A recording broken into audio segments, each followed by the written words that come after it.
Dicen que las alcantarillas de Madrid esconden secretos. Pero nadie imaginó esto. Cuando un grupo de trabajadores descubrió un nido gigantesco bajo la ciudad, pensaron que era una simple rareza. 4 días después, lo que salió de esos huevos obligó a cerrar todo Madrid. Prepárate para una historia real que te pondrá la piel de gallina. Esto es el nido del alcantarillado. El aire en los túneles del alcantarillado de Madrid era pesado, denso, casi imposible de respirar. La linterna del inspector Mark Davis apenas lograba abrirse paso entre la humedad y la bruma que flotaba sobre las aguas negras. Cada paso resonaba como un eco metálico, repitiéndose a través de kilómetros de tuberías antiguas. Aquel día no era una simple revisión rutinaria. Durante semanas, los sensores del sistema habían registrado vibraciones inusuales, golpes sordos y caídas de presión inexplicables. Algunos trabajadores afirmaban haber escuchado ruidos, como gruñidos profundos, demasiado graves para ser de una rata. «Sigan juntos», ordenó Mark, su voz amortiguada por el eco. «Nadie se separa». Su equipo avanzaba con precaución, iluminando los muros cubiertos de moho. El olor era insoportable. Uno de los operarios, Javier, detuvo su paso. «Inspector, mire eso». A unos metros, la pared del túnel se abría en una cavidad irregular, una especie de sala natural tallada por las filtraciones. La luz reveló algo imposible. Una estructura enorme, un nido formado con todo tipo de desechos, trozos de madera, cables, pedazos de tela, ramas y restos de plástico, cuidadosamente entrelazados. En su interior, 4 huevos gigantescos de color marrón oscuro, con una superficie rugosa que brillaba bajo el haz de la linterna.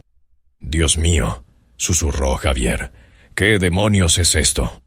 Mark se acercó lentamente. El suelo estaba húmedo y el aire más cálido, como si algo debajo emanara calor. Extendió la mano sin tocar los huevos, pero sintió la vibración de un leve movimiento dentro. «Están vivos», murmuró retrocediendo con un escalofrío.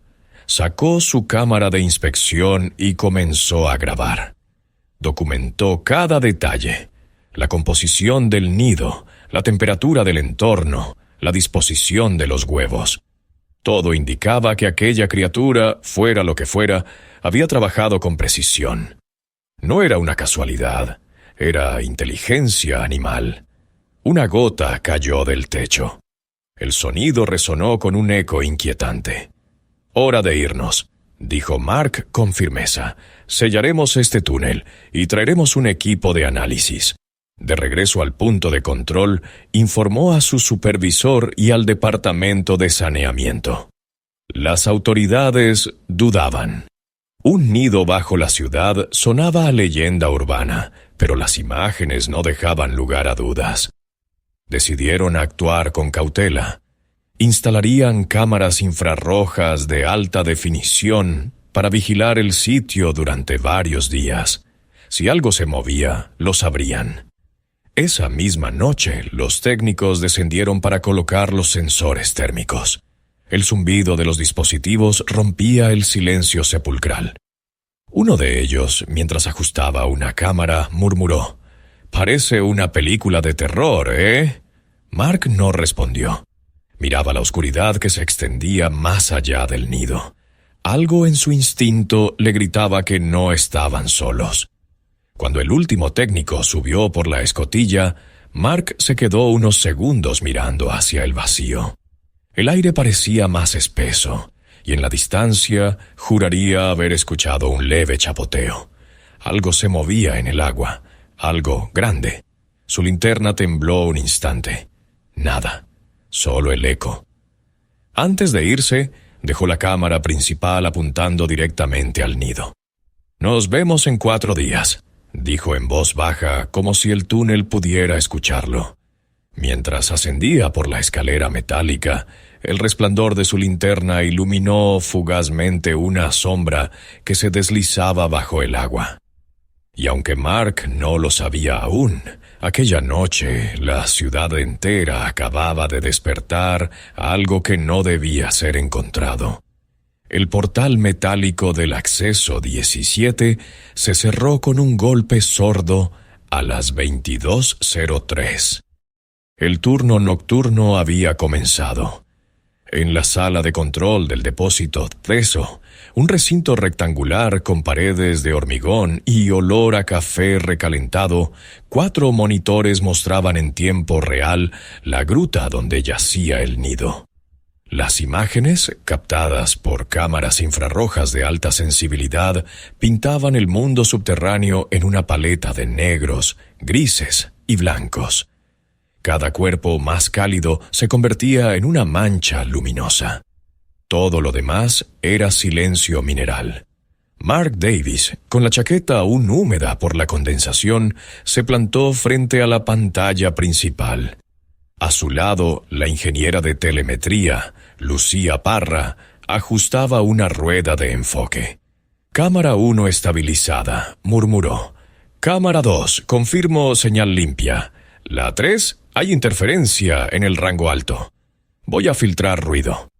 «Hazlo», dijo Mark sin apartar la vista.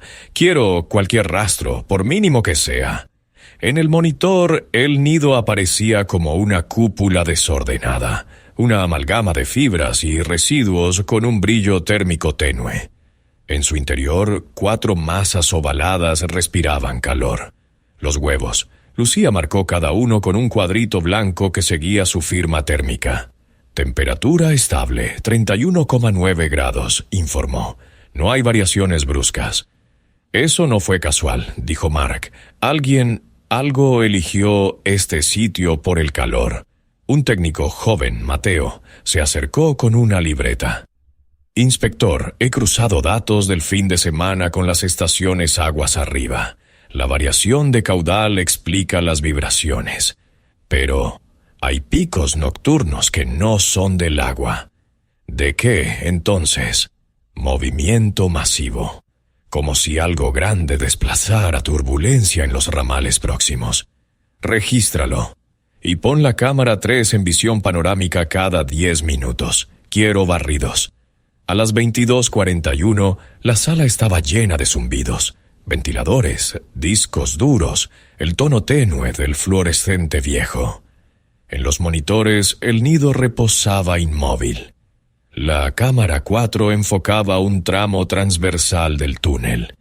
Una cinta de agua oscura se deslizaba hacia una compuerta. Nada más. Mark apretó los labios. Había pasado el día contestando correos, redactando un informe que sonaba a ciencia ficción. En el ayuntamiento, una reunión de urgencia les había dejado un mensaje claro. Prudencia. La concejala de Medio Ambiente, con el gesto de quien pisa un terreno inestable, lo había dicho sin rodeos. Sin confirmación de especie y sin riesgo inminente para la población, no vamos a encender alarmas. Ustedes observen. Si la cosa escala, activamos protocolo. Pero no vamos a asustar a la ciudad por un nido extraño. Mark había tragado sus objeciones. Lo cierto era que, por ahora, solo tenían imágenes y una incógnita palpitando bajo tierra. A las 23:06, un leve destello cruzó la cámara 2. Lucía retrocedió el metraje y aplicó zoom digital. Era un brillo fugaz que se deformaba con el movimiento del agua. «Interferencia», dijo Mateo. «No», replicó Lucía. «Es una fuente de calor que pasa por delante. Mira el gradiente». En la pantalla, un fantasma blanquecino se deslizaba por el borde inferior, tan rápido que apenas dejaba estela. «Rata», aventuró Mateo. «Demasiado grande para una rata, demasiado flotante para un perro», dijo Mark. «¿Puedes colocar sensores de umbral? Si algo con más de 20 kilos entra en el cuadro, que nos avise con alarma». Lucía tecleó. Una franja roja apareció en el margen. «Activado. Umbral térmico, 20 kilos». 23:28. Una gota de café cayó en el informe de Mark. Respiró hondo. Se obligó a mirar cada monitor 10 segundos completos antes de cambiar de foco. Un método aprendido en emergencias para no perderse patrones lentos. A los 20 minutos, la cámara panorama de la 3 inició su barrido programado. Piedra, tubería, piedra, más piedra, oscuridad líquida. Y de pronto algo oval, diluido por el agua que se perdía al girar la lente. «Detén el barrido», pidió Mark. Lucía congeló la imagen. El grano de la señal aumentó. Al elevar el contraste térmico, emergió una huella. Una especie de surco brillante en la película del agua, como si un cuerpo pesado hubiese rozado la superficie hacía segundos. «Aquí ha pasado algo», dijo Mark en voz baja. A medianoche, el aire de la sala se volvió más denso. El silencio entre el equipo era una cuerda tensa. En el subsuelo, el sonido del agua cambió. Ya no eran solo goteos. Los micrófonos ambientales integrados en la cámara, empezaron a captar un rumor grave, cadencioso, casi un ronroneo mineral. Lucía subió el volumen. El hablante expulsó un gruñido que caminó por la espalda de todos hasta clavarse en la nuca. «Eso no es caudal», susurró Mateo. «Baja volumen 2 puntos», dijo Mark, «y añade espectrograma». En la pantalla lateral apareció el trazo vibrante de una frecuencia predominante en torno a los 60 Hz, con armónicos que subían y bajaban como un aviso subterráneo. «Comportamiento territorial», apuntó Lucía, más para sí misma que para los demás. 00.17. La cámara 4 en el túnel transversal captó un enjambre de puntos cálidos que corrían por la pared. Ratas. Decenas. En oleadas se apretaban contra las grietas y estallaban en carreras frenéticas. No miraban hacia el nido. Huían del nido. «Algo las espanta», dijo Mateo. «Eso no es normal en esta dirección». «Marca la hora y guarda el clip», ordenó Mark. Afuera, sobre la ciudad, la noche avanzaba indiferente. Dentro, los monitores inventaban su propio cielo. Una constelación infrarroja en la que cada detalle podía ser un presagio.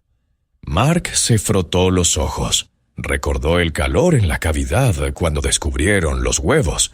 El modo en que el aire allí parecía más espeso, casi respirado por otra cosa. «Piensa», se dijo, «piensa en patrones. Si esa criatura había construido un nido, si había elegido ese punto por la temperatura, volvería. La noche era el momento lógico, menos ruido de superficie, menos caudal tras el cierre de compuertas urbanas». 00.39. Un pitido seco atravesó la sala. La franja roja parpadeó en la parte baja del monitor principal. Alerta umbral 20 kilos. «Aquí vamos», dijo Lucía, y sus dedos empezaron a bailar sobre el teclado. Subió el aliso, redujo exposición, activó enfoque por contraste. En la cámara 1, al fondo del encuadre, una sombra térmica emergió por la esquina izquierda, baja, pegada al agua. No era un humano. Avanzaba con un desplazamiento contenido, sin la verticalidad de una espalda. Una forma larga, compacta, con la cabeza ancha, o quizá era una ilusión del pixelado.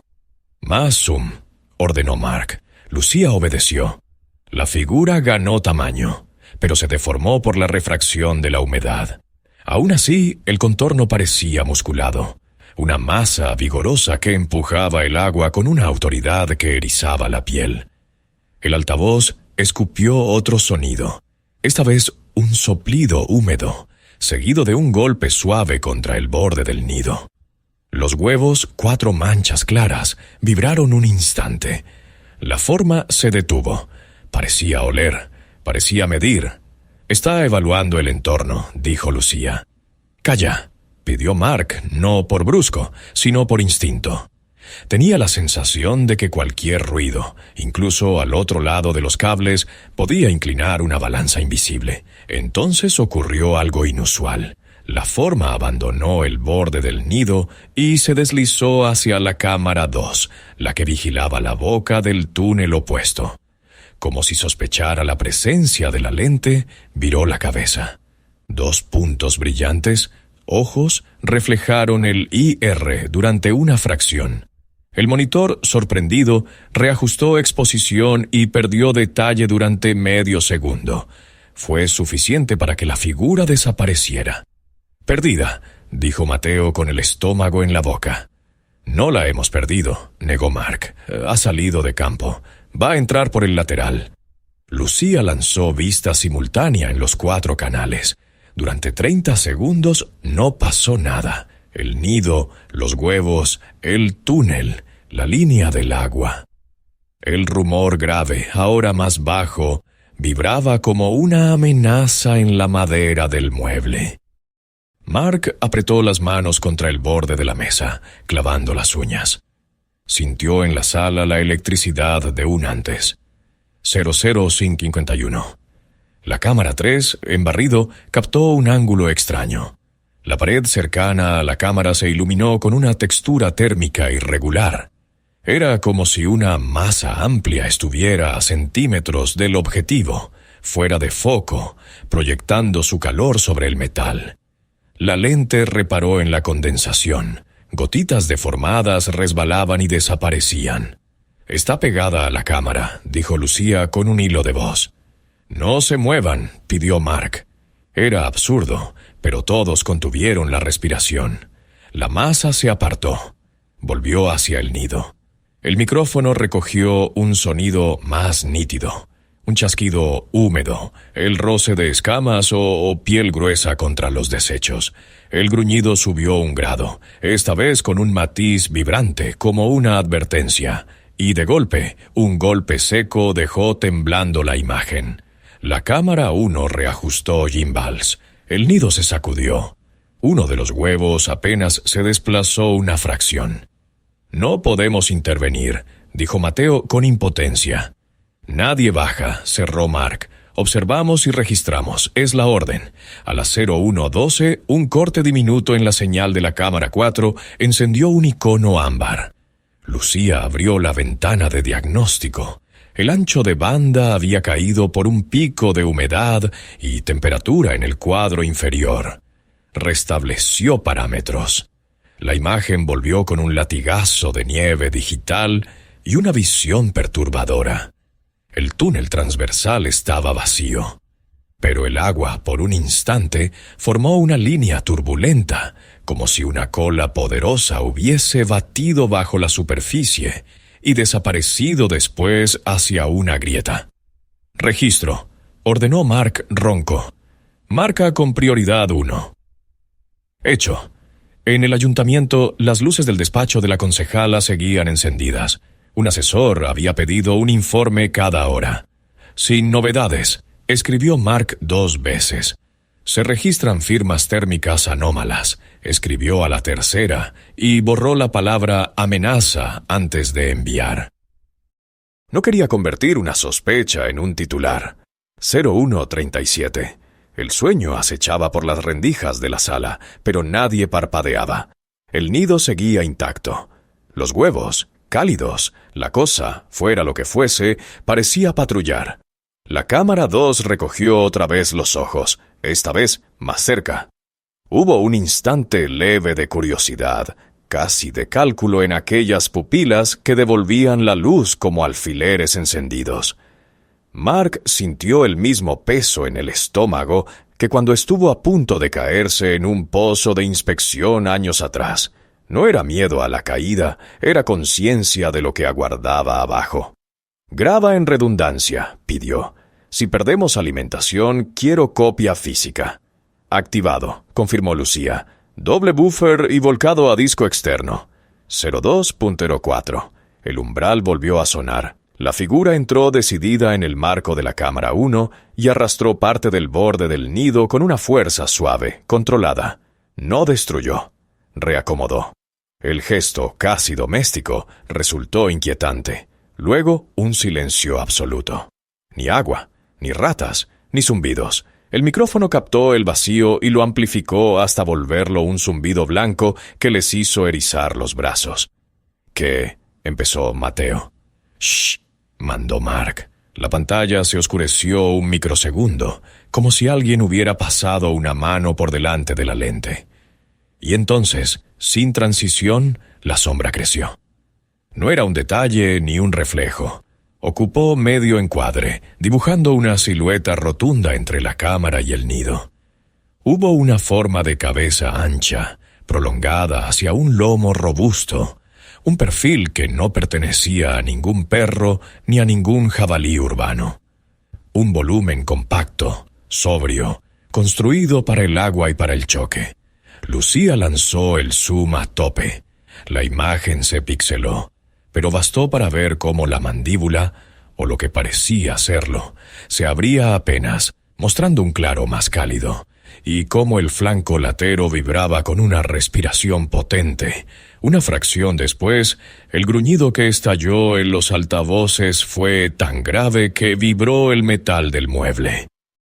El software, abrumado por la onda, reajustó niveles, y la señal cayó. Pantalla negra. Por un instante nadie habló. Solo se oyó el pitido insistente del sistema pidiendo reconexión. «Reiniciando feed», dijo Lucía, ya con las manos en la consola. «¿Tenemos respaldo local?», preguntó Mark. «Sí, pero la señal en vivo vuelve, ahora». La imagen regresó con un retardo de 2 segundos. El nido estaba en cuadro. Los huevos quietos, la superficie del agua con anillos que se abrían y se cerraban como pupilas. No había rastro de la figura. «Guardad todo», dijo Mark con la voz áspera. «Cada cuadro, cada sonido». Nadie respiró hasta pasado un minuto. Lucía puso un bookmark rojo en la línea temporal. 01-259, sombra masiva. Corte de señal. Abrió el espectrograma y allí estaba. Una montaña negra de frecuencia grave que subía como una ola y luego se cortaba de golpe. Mateo bajó las persianas de la sala de control sin saber por qué. Afuera seguía siendo la misma noche. Dentro el aire se había vuelto otro. Mark apoyó los nudillos sobre la mesa. «Desde este momento, nada sale de aquí sin mi firma. Enviaremos el extracto al ayuntamiento». Sin conjeturas, solo hechos. Lucía asintió. Mateo tragó saliva. El reloj marcó las 02:07. En el monitor, una gota cayó del borde superior de la cavidad y estalló en el nido, como si alguien hubiera pasado la lengua por la piedra. Luego, otra vez, el silencio. El tipo de silencio que no es vacío, sino espera. «Seguimos observando», dijo Mark más para sí que para los demás. Al final del turno, cuando el relevo apareció por la puerta con termos nuevos de café y ojos cansados, la línea de tiempo acumulaba horas de quietud tensa, picos de frecuencia inexplicables y aquel corte que les había apretado el pecho. Nadie en la sala de control lo dijo en voz alta, pero todos lo pensaron. Algo había ahí abajo, grande, territorial, consciente de su espacio, y ahora sabían que también era consciente de ellos. La última nota de Mark en el informe nocturno fue breve. Se registran firmas térmicas y acústicas anómalas. En un momento dado, una sombra de gran masa ocupó el encuadre y la transmisión se interrumpió. Se recomienda mantener vigilancia continua y restringir acceso humano a la zona. Guardó el documento, apagó el monitor secundario y se quedó mirando el principal, donde el nido latía en escala de grises, como un corazón detrás de una piel muy espesa. No había nada más que ver, y sin embargo, todo estaba ocurriendo. Entonces, justo cuando iba a apartarse, la cámara 1 hizo un microajuste de enfoque y el borde del encuadre oscureció, describiendo una curva, como si algo enorme volviera a cruzar entre la lente y el nido. La imagen vibró. El sistema lanzó un pitido, y la grabación, sin previo aviso, se cortó otra vez. El sol apenas había salido cuando el inspector Mark Davis recibió la orden de volver a los túneles. 4 días habían pasado desde la última vigilancia nocturna, y el silencio en las cámaras había sido interrumpido por una única transmisión incompleta, un destello, una sombra masiva, luego la caída total de la señal. Los superiores querían respuestas. El equipo descendió nuevamente por la escotilla principal del acceso 17. El aire estaba más pesado, húmedo, cargado con un olor extraño, como a carne podrida mezclada con hierro. Mark bajó el último peldaño con la linterna en alto, el reflejo del agua temblando en las paredes. «Manténganse atentos», dijo. «Si algo se movió aquí abajo, lo sabremos enseguida. La gruta del nido estaba igual, pero no del todo. El suelo estaba rasgado, el aire más caliente. Donde antes los huevos reposaban en orden, ahora quedaban solo fragmentos de cáscara, grandes y brillantes como porcelana rota. La superficie estaba salpicada con barro, sangre de rata y marcas profundas de garras. «Dios», susurró Lucía, que acompañaba a Mark. «Han eclosionado». El inspector se agachó tocando una de las cáscaras, todavía tibia. «No fue hace mucho», murmuró. «Quizás horas». A unos metros, Javier encendió la cámara portátil y apuntó al interior del túnel. «Inspector, aquí hay algo más». La linterna iluminó el borde del agua. En la superficie flotaba la mitad de un casco de seguridad, con las marcas de dientes enormes incrustadas en el plástico. Mark sintió un escalofrío subirle por la espalda. Sacó el monitor portátil y conectó el disco con las grabaciones de las cámaras. El archivo principal tenía un nombre en rojo: Nido 1, última grabación. Lo abrió. Durante los primeros segundos, solo ruido y estática. Luego, el nido aparecía en calma. Los huevos vibraban, una ligera sacudida cada pocos segundos. La cámara captó un temblor sutil en el agua, como ondas de respiración. Y entonces, una grieta. El primer huevo se resquebrajó, luego el segundo, y una pequeña cabeza húmeda emergió, oscura, con ojos brillantes y piel escamosa. Los demás siguieron el mismo patrón. El silencio fue roto por un rugido bajo, profundo, que hizo vibrar el micrófono. Lucía apretó los labios. «No puede ser», susurró. En la grabación la cámara temblaba. Una sombra enorme cubrió la imagen, acercándose desde el túnel lateral. La figura que apareció después era imposible. Una aligátora gigantesca, de más de 3 metros, con el cuerpo cubierto de fango y una mandíbula poderosa. Su piel reflejaba la luz infrarroja como una armadura viva. «La madre». Mark apretó el monitor con fuerza. «Ahí lo tienes», dijo con voz tensa. «Es una hembra adulta». En la pantalla, el reptil se movía lentamente alrededor del nido, empujando las cáscaras con el hocico, acomodando a las crías con movimientos sorprendentemente cuidadosos. Luego giró la cabeza hacia la cámara. Por un instante, los ojos amarillos del animal miraron directamente al lente, y la transmisión se cortó. Lucía cerró el monitor con manos temblorosas. «Tenemos que evacuar. Esto es un peligro real». «No», respondió Mark. «No nos iremos sin informar a control». Encendió su radio. «Aquí, Davis. Confirmamos eclosión. La especie parece ser alligator americano. Adulto de tamaño anormal, estimado en 3 metros. La zona es peligrosa. Requiere cierre total de acceso». La voz en la radio titubeó. «¿Repita? ¿Un alligator en el sistema de alcantarillado?» Lo escuchó bien. «Tenemos evidencia grabada. Cierre todo». El grupo comenzó a retroceder hacia la salida. A cada paso, el silencio se volvía más opresivo. Solo se oía el goteo del agua y el roce del metal. Entonces, un chapoteo fuerte resonó a sus espaldas. Lucía giró con la linterna. Nada. Pero al segundo golpe, el agua se agitó con violencia. Una cola gigantesca emergió del canal, golpeando el muro con un estruendo que hizo caer trozos de concreto. «¡Retrocedan!», gritó Mark. Corrieron por el túnel mientras el agua hervía a sus pies. La linterna cayó, rodando sobre el suelo húmedo, proyectando sombras deformadas en la pared. Por un instante, todos vieron el contorno del animal levantándose parcialmente fuera del agua. La cabeza, los ojos, la boca abierta mostrando filas de dientes. Y luego desapareció. Llegaron al acceso y cerraron la compuerta de acero con un estrépito. El sonido del metal resonó por todo el túnel. El agua al otro lado seguía agitándose durante varios segundos antes de volver a la calma.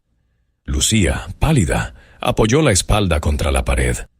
«Esto no es un caso de control animal, Mark. Esto es una invasión».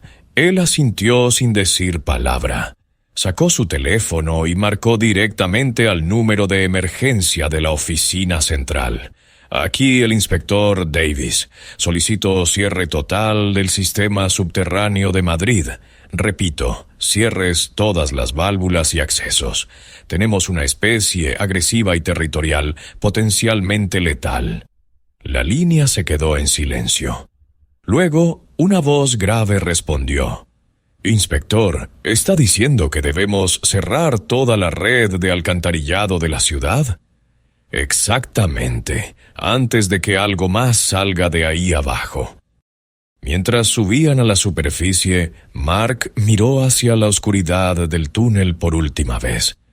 El agua estaba quieta, pero una burbuja solitaria rompió la superficie, seguida de otra, como si algo respirara, como si supiera que volverían. Esa noche, las calles de Madrid se mantuvieron tranquilas, pero bajo tierra algo se movía en silencio. Algo que acababa de despertar a su prole. Y Mark Davis comprendió que lo que habían visto no era el final, sino el principio de algo que el mundo aún no estaba preparado para enfrentar. El amanecer sobre Madrid parecía tan normal que nadie habría imaginado lo que se gestaba bajo sus pies. Sin embargo, en las oficinas centrales del ayuntamiento, las alarmas internas habían sonado desde las 6 de la mañana. En una sala sin ventanas, iluminada por monitores y luces rojas, el inspector Mark Davis se encontraba frente a un comité de emergencia, encabezado por la concejala de Medio Ambiente y un comandante de Protección Civil. Su rostro mostraba la huella de la noche anterior, ojeras profundas, el uniforme aún húmedo y la voz cargada de tensión contenida. «Señores», empezó Mark mostrando en la pantalla las imágenes capturadas por las cámaras.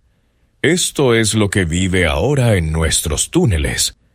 La proyección mostró los fotogramas más claros del video. El nido, las cáscaras abiertas y la figura de la aligátora madre moviéndose entre sus crías. La sala enmudeció. Algunos funcionarios se miraron incrédulos. Otros apartaron la vista, como si la lógica no pudiera explicar lo que veían. ¿Está diciendo que una criatura así cruzó medio Madrid sin ser vista?, preguntó la concejala. «No lo digo yo, señora», respondió Mark con voz áspera. «Lo dice el sistema de vigilancia, las huellas y las cámaras térmicas. Esta hembra llegó por el río Manzanares, siguió el flujo hasta la red principal y usó el calor de las conducciones para incubar sus huevos. El comandante se cruzó de brazos. ¿Y el tamaño?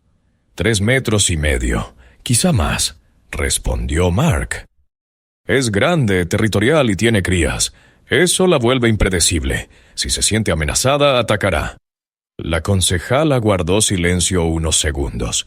Luego asintió con gravedad. «Cierren la red, toda».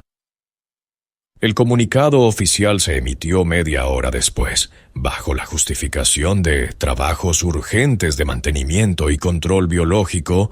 Madrid cerró el sistema de alcantarillado completo. Miles de operarios recibieron órdenes de evacuar y los accesos fueron sellados con compuertas reforzadas. Los medios aún no sabían la verdad. Pero los rumores, esos viajaban más rápido que cualquier nota de prensa. En redes sociales circulaban imágenes borrosas, supuestamente filtradas del video original. «Monstruo en las cloacas», decían los titulares virales. «Criaturas del Manzanares». Algunos se reían, otros se alarmaban. Nadie imaginaba que el peligro era real. Mientras tanto, Mark regresaba con su equipo al punto de control. Allí, un grupo de técnicos y biólogos del Instituto de Fauna Salvaje instalaba nuevos dispositivos: trampas térmicas, micrófonos de ultrasonido y radares de movimiento. La especialista a cargo, doctora Elena Ruiz, lo saludó con una mezcla de respeto y nerviosismo. «He visto las grabaciones. No es un alligator común», dijo ella revisando sus notas. «Por el tamaño, la coloración y la forma de los ojos, podría tratarse de un ejemplar híbrido. Tal vez uno escapado de cautiverio». «¿Cautiverio?» «Sí, hay coleccionistas ilegales en toda Europa. Algunos mantienen reptiles exóticos. Si uno escapó y encontró un hábitat subterráneo cálido, podría haberse adaptado». Mark asintió en silencio. No era imposible. Madrid tenía kilómetros de túneles olvidados, algunos construidos hace más de un siglo. Un refugio perfecto. Horas después, la unidad especial de captura llegó al sitio. 12 hombres con trajes de neopreno, rifles anestésicos y cámaras en los cascos. Iban dirigidos por el comandante del grupo Fauna 7, Carlos Marín, un veterano acostumbrado a enfrentarse a jabalíes en autopistas y serpientes en aeropuertos, pero no a lo que le esperaba aquella noche. «Inspector Davis», le dijo mientras ajustaba su equipo. «Su video ha dado vueltas por todos los despachos. Nadie cree que sea real, pero nos mandaron igual». «Ojalá no lo fuera», respondió Mark. El plan era simple: descender, localizar al animal y disparar un dardo tranquilizante de largo alcance. Luego, capturarlo vivo. Pero debajo, nada es simple. A las 21:00, el grupo ingresó por el acceso sellado. Mark observaba todo desde la sala de control, junto con Lucía y Elena. Las cámaras térmicas mostraban los túneles vacíos, el agua quieta. Los sonidos metálicos de los pasos resonaban a través de los micrófonos. «Equipo Fauna 7, confirmen posición». «Avanzamos por el conducto norte», respondió Marín. «Nivel de agua bajo, visibilidad aceptable. Durante los primeros minutos nada anormal. Luego, en la cámara 2, un movimiento bajo la superficie». Lucía acercó la imagen. «Algo grande. Está justo detrás de ellos». En los altavoces se oyó el murmullo del agua desplazándose. «Marín, detenga el avance. Tiene algo detrás». «Negativo, no se ve nada», respondió el comandante. De pronto, la imagen tembló. Una sombra pasó a toda velocidad por debajo del equipo, una estela larga y poderosa que levantó olas contra las paredes. «¡Contacto!», gritó uno de los hombres. La cámara del casco captó un destello de escamas y una cola que golpeó la corriente. Un rugido seco llenó los micrófonos. Mark se inclinó sobre los controles. «Retrocedan. Salgan ahora». Pero la señal se volvió caótica. Imágenes intermitentes, gritos, linternas cayendo al agua. Una de las cámaras mostró al animal completo por un instante. La aligátora madre más grande de lo estimado, con las fauces abiertas y los ojos brillando como brasas. Detrás de ella, las crías nadaban en formación. Lucía tapó la boca con una mano. Elena susurró: «Está protegiendo su territorio». En la pantalla, la madre lanzó un golpe de cola tan fuerte que derribó a 2 buzos. La corriente arrastró los cascos por el túnel hasta que las señales se perdieron una a una. «Se acabó», dijo Mark, pálido. Pidió comunicación directa con la concejala. «Suspendan toda operación humana en la red. Ningún equipo volverá a bajar hasta que tengamos control total. A la medianoche, Madrid quedó oficialmente en cierre subterráneo total». Las válvulas se bloquearon, los drenajes se desviaron hacia los ríos externos, y el ejército urbano desplegó perímetros de seguridad.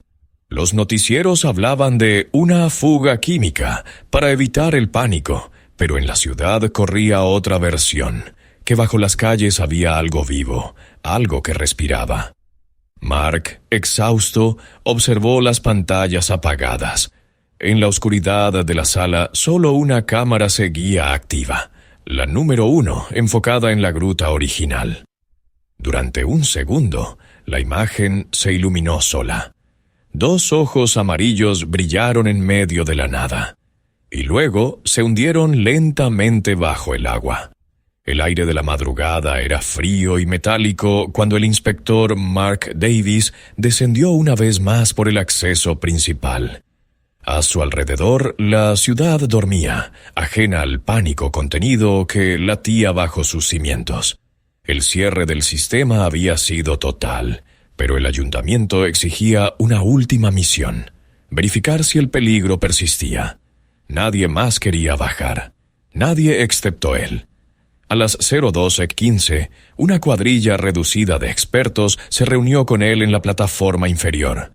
Lucía Parra, encargada de los sensores térmicos, la bióloga Elena Ruiz, armada con un rifle tranquilizante, y 2 agentes del grupo Fauna 7, los únicos supervivientes de la incursión anterior. Su misión era clara: confirmar si la aligátora madre y sus crías seguían vivas, y de ser posible, capturarlas. El túnel estaba sumido en una oscuridad que parecía absorber la luz. Cada paso se sentía como un eco en un pozo sin fondo. «Parece tranquilo», susurró Lucía, revisando el monitor portátil. «Sin señales de calor en los primeros 50 metros». Mark alzó la linterna. «No te fíes. Si sigue aquí, sabe que venimos». Avanzaron despacio. El sonido de las botas chapoteando sobre el agua sucia era el único indicio de movimiento humano. Los muros rezumaban humedad. A cada paso, el aire se volvía más cálido, más espeso. Cuando giraron en la curva del corredor central, un olor inconfundible los golpeó: carne podrida y barro caliente. «Estamos cerca del nido», dijo Elena, cargando su rifle. Lucía apuntó la cámara térmica hacia adelante. «Hay algo», murmuró. «Una fuente de calor. Enorme. No se mueve». El grupo se detuvo frente a la gruta. El nido seguía allí, aunque destrozado. Restos de ramas y trapos se mezclaban con los fragmentos de cáscaras. Pero algo había cambiado. El agua del canal parecía hervir, formando burbujas pequeñas que estallaban sin cesar. Mark encendió su grabadora. Registro. Punto de observación C-17. Temperatura ambiente, 33 grados. Se percibe aumento térmico anómalo. Posible presencia de... El resto de la frase se perdió en un rugido. Un rugido profundo, húmedo, vibrante, que emergió de las sombras como un trueno subterráneo. Las linternas giraron al unísono, apuntando al túnel del fondo.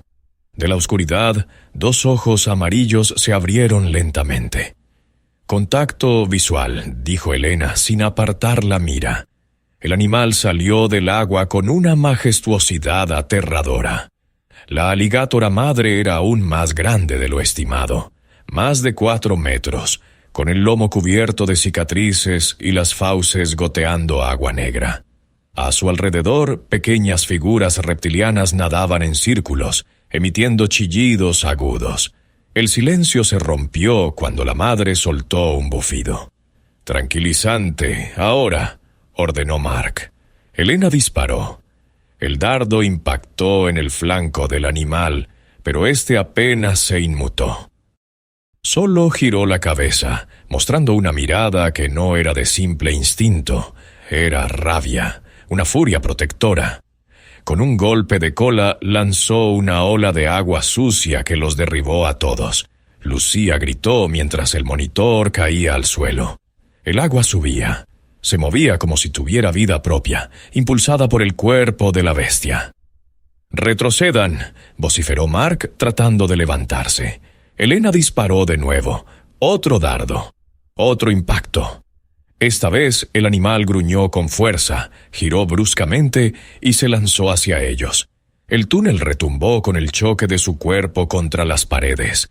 Las crías seguían a su madre, como una oleada de sombras reptilianas.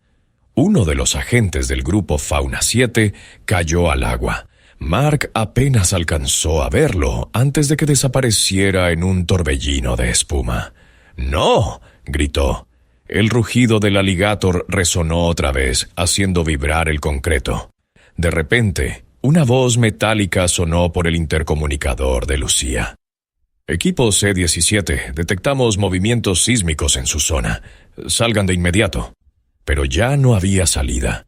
Parte del techo colapsó, bloqueando el túnel por el que habían entrado. Elena apuntó una vez más. El tercer dardo impactó justo en el cuello del animal. Por primera vez, la bestia se tambaleó. «Está cayendo», susurró Lucía. La madre rugió una última vez, y su cuerpo gigante se hundió lentamente bajo el agua. El movimiento agitó a las crías, que se dispersaron entre las sombras. El silencio que siguió fue tan denso que se podía oír el latido del corazón de cada uno. «¿Está muerta?», preguntó Lucía. «No lo sé», respondió Mark. «Pero no pienso quedarme a comprobarlo». A través de un conducto lateral encontraron un camino alternativo hacia la superficie. Ascendieron entre tubos oxidados, jadeando, cubiertos de barro. Cuando por fin emergieron, el cielo comenzaba a clarear. La ciudad despertaba, ignorante de la batalla librada en sus entrañas. Horas más tarde, el informe oficial clasificó el incidente como resuelto. El cuerpo de la aligátora madre fue recuperado y trasladado a un santuario protegido junto a 3 de sus crías capturadas vivas. Los túneles permanecieron sellados y el gobierno decretó una revisión completa del sistema subterráneo. Pero Mark sabía que no todo había terminado. En los días siguientes, los sensores térmicos continuaron registrando movimientos inexplicables en las zonas más profundas, mucho más allá del punto C-17. Algo seguía allí abajo. Una semana después, mientras Mark revisaba los datos desde su oficina, un mensaje apareció en su pantalla.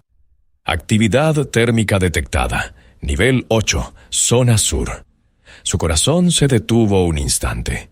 Abrió el archivo. En la imagen térmica, entre la niebla del agua, se distinguían 2 ojos luminosos moviéndose lentamente hacia la cámara. Más pequeños, pero vivos. Mark apagó el monitor, se recostó en la silla y miró por la ventana hacia la ciudad iluminada. Madrid parecía tranquila. Sin embargo, en el fondo de su mente, una sola certeza se abría paso como el eco de un rugido lejano. El silencio bajo tierra nunca es eterno. El cuerpo de la aligátora fue capturado, pero los sensores siguen detectando movimiento bajo tierra. Quizás no estaba sola. Madrid duerme tranquila, sin saber que algo sigue respirando en la oscuridad. ¿Y tú? ¿Te atreverías a bajar?